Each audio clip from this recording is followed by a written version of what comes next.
মানিকচকে আবারও চলল বুলডোজার। মথুরাপুর মানিকচক রাজ্য সড়ক সংলগ্ন দুইটি দোকান রবিবার আদালতের নির্দেশে উচ্ছেদ করল মানিকচক পুলিশ প্রশাসন। জানা গেছে, মথুরাপুরের রাজ্য সড়কের পাশে পিডব্লিউডির জায়গায় দীর্ঘদিন ধরেই দোকান করে আসছেন প্রদীপ মণ্ডল ও হিরু মণ্ডল। সম্প্রতি তাদের পেছনে থাকা জমি মালিক শেখ আমালতুল্লাহ তার সামনের জায়গা খালি করার আবেদন জানিয়ে আদালতের দ্বারস্থ হন। সেই মামলার ভিত্তিতেই এদিন আদালতের নির্দেশে প্রশাসন এই উচ্ছেদ অভিযান চালায় বলে খবর। যদিও দোকান মালিক হিরু মণ্ডলের দাবি মামলাটি বর্তমানে বিচারাধীন, তা সত্ত্বেও চলল এই উচ্ছেদ অভিযান।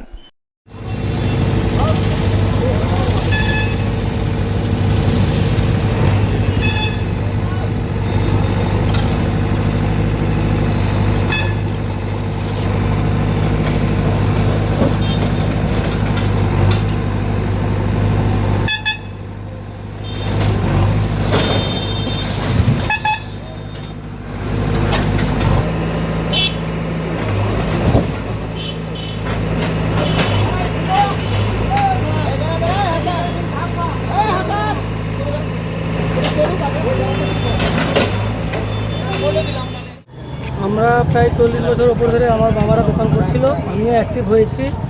তো তারপরে 2025-এ আমাদের জলের পাইপ যাওয়ার কারণে আমরা দোকানটা ভেঙেছিলাম। ভাঙার পরে পাইপ যাবে বলেছিল, তারপরে পাইপ গেল না। তো আমরা পাইপওয়ালাকে অনেক রিকোয়েস্ট করেছিলাম যে একটা পাইপ লাগালে আমাদের দোকানটা রানিং হয়ে যাবে। সে কী কারণে ওরা লাগালো না আমরাও বুঝতে পারছি না।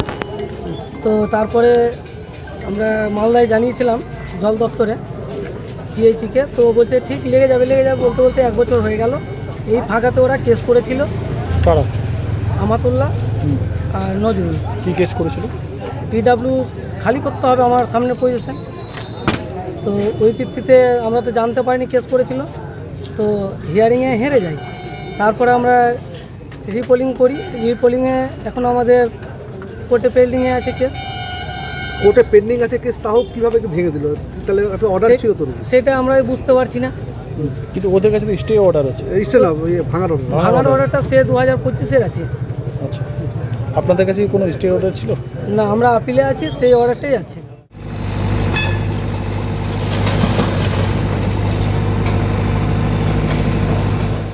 7 বছরের এক বালককে শ্বাসরোধ করে খুন করার অভিযোগে মৃত বালকের সৎমাকে গ্রেপ্তার করল মালদার বৈষ্ণবনগর থানার পুলিশ। জানা গেছে, ধৃত মহিলার নাম রুমা খাতুন, বাড়ি বৈষ্ণবনগর থানার পুরাতন 18 মাইল এলাকায়। সেখানে তিনি ভাড়া বাড়িতে থাকতেন। তার স্বামীর নাম ইজাজ আহমেদ, যিনি বর্তমানে ভিন রাজ্যে কর্মরত। রুমা খাতুন ইজাজের দ্বিতীয় পক্ষের স্ত্রী। ইজাজ গত 6 বছর আগে তার প্রথম পক্ষের স্ত্রীর মৃত্যুর পর রুমা খাতুনকে বিয়ে করেন। বিয়ের পর তাদের এক সন্তান হয়। এছাড়াও তাদের সঙ্গেই থাকত ইজাজের প্রথম পক্ষের স্ত্রীর 7 বছরের ছেলে নিহান আহমেদ। গত শুক্রবার রাতে সেই বালকের অস্বাভাবিক মৃত্যু হয়, আর এই মৃত্যুতে তাকে শ্বাসরোধ করে খুন করার অভিযোগ ওঠে তার সৎমা রুমা খাতুনের বিরুদ্ধে। এই মর্মে লিখিত অভিযোগ পেয়ে শনিবার রাতেই বৈষ্ণবনগর থানার পুলিশ রুমা খাতুনকে গ্রেপ্তার করে। এরপর রবিবার তাকে 7 দিনের পুলিশি হেফাজতে নেওয়ার আবেদন জানিয়ে পেশ করে মালদা জেলা আদালতে। হাইকোর্টের নির্দেশ অনুযায়ী জাতীয় সড়ক বা রাজ্য সড়কে টোটো চলাচল পুরোপুরি নিষিদ্ধ। নিষেধ অমান্য করলে টোটো বাজেয়াপ্ত করে নেওয়া হবে কড়া পুলিশি পদক্ষেপ।